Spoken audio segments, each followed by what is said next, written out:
two further things that I'd like to mention briefly, or demonstrate briefly, while we're still on the transducer side of the piano. We're not dealing yet with the acoustic side of the piano. The fact that we've talked so much about this just demonstrates to you how much there is to experiment and to enjoy and to discover with this instrument. One of the things that you'll notice from a real piano is obviously you get resonances with the strings, you have overtones, and a lot of contemporary music, makes specific use of a thing called a harmonic pedal, or something like flageolet tones, where harmonics and overtones are triggered by other notes. And this you can do quite easily on any piano. But the beauty of it also is that you have the flexibility of being able to do this on a transducer piano. So for example, if I just press the two lower C notes, an octave here,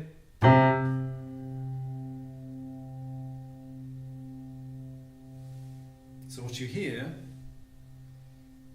is me depressing or activating the hammer and freeing the string up for the actual acoustic piano, triggering a C here from the transducer through the software back into the transducer, and bringing the notes then into activation with all the overtones. And we can take this to large extremes. For example, I can press all the white notes just here, and again this is something that you control with MIDI. Here we've programmed it onto the soft pedal, so if I just depress the notes,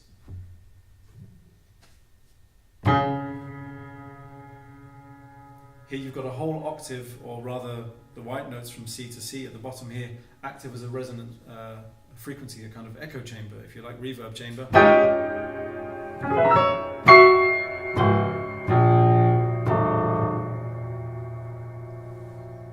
As a kind of extra layer, I suppose a shadow layer of a kind of a spectral layer behind the sounds. This is something that quite a few contemporary composers have used in expanding the piano repertoire. It's something that's already there in the acoustic phenomenon of the piano, but here you can actually make use of that as well in an electroacoustic way, which was, for me, is fascinating.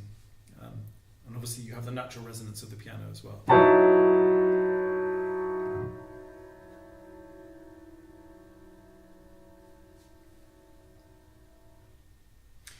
And that's something that I'll be demonstrating later on with some other software in terms of general things you can improvise with or even compose with.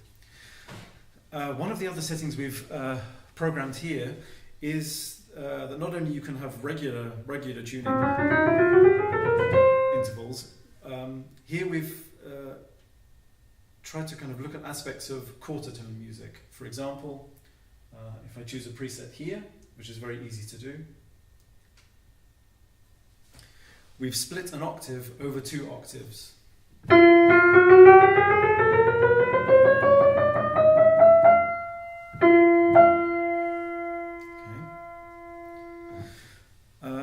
And in contemporary music, for many years, for many decades actually, there's been experiment, well, not just in recent decades, people like Harry Partch, etc., have experimented with different tuning systems. But of course, this practice goes way back to even composers like Nicola Vincentino in the 1600s, who had a thing called a chromatic harpsichord, where there were 33 notes in the octave, which produces some fantastic tuning and interval shaping.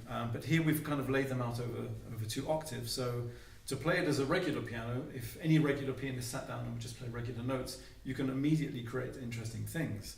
So a regular C major chord, lower down,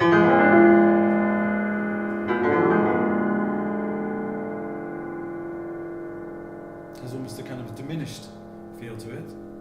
But also what's interesting to me is the timbre, the tone.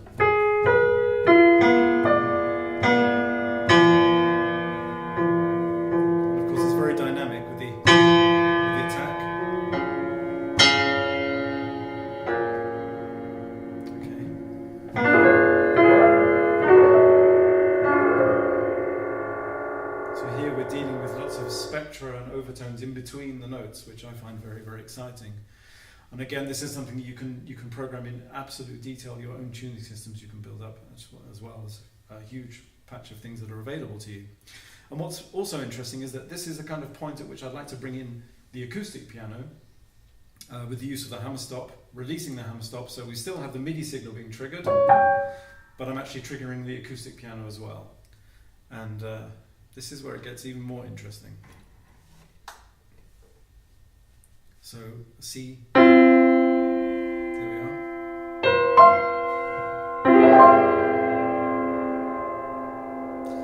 demonstrate what's going on here, we've programmed the fact that you can mute the software as well. We've programmed this on the very last key here. You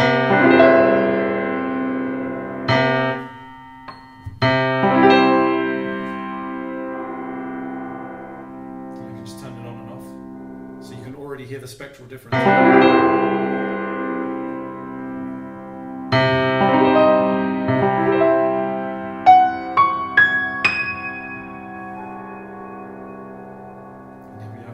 Shimmering layer behind, and this is something quite interesting to compose with and to perform with. So I'm just going to try something that will demonstrate this with you, how you might want to use that in a performance way or in a compositional way. The typical thing would be to just play things at the same time and see what sounds they could create. That's one way, but I find it interesting actually with the idea of turning this on and off.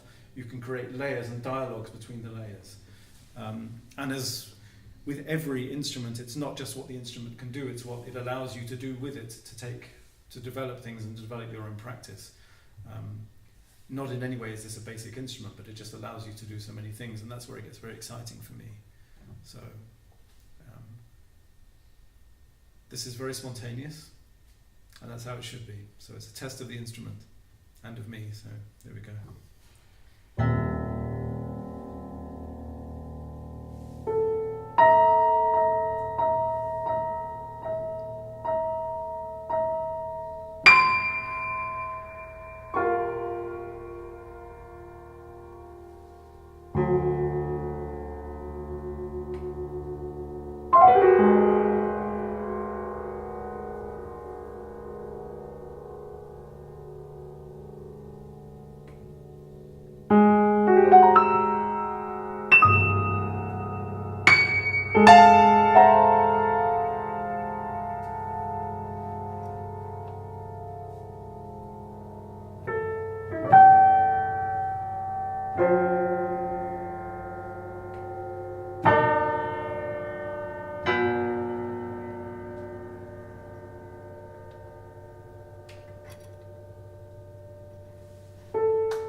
So hopefully you see how easy it is, and how interesting it is to combine these two layers together to be able to turn one off and the other off as well.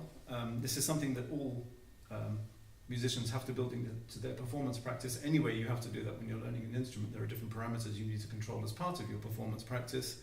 The same as breathing, the same as turning pages, the same as knowing where to look in the score, etc.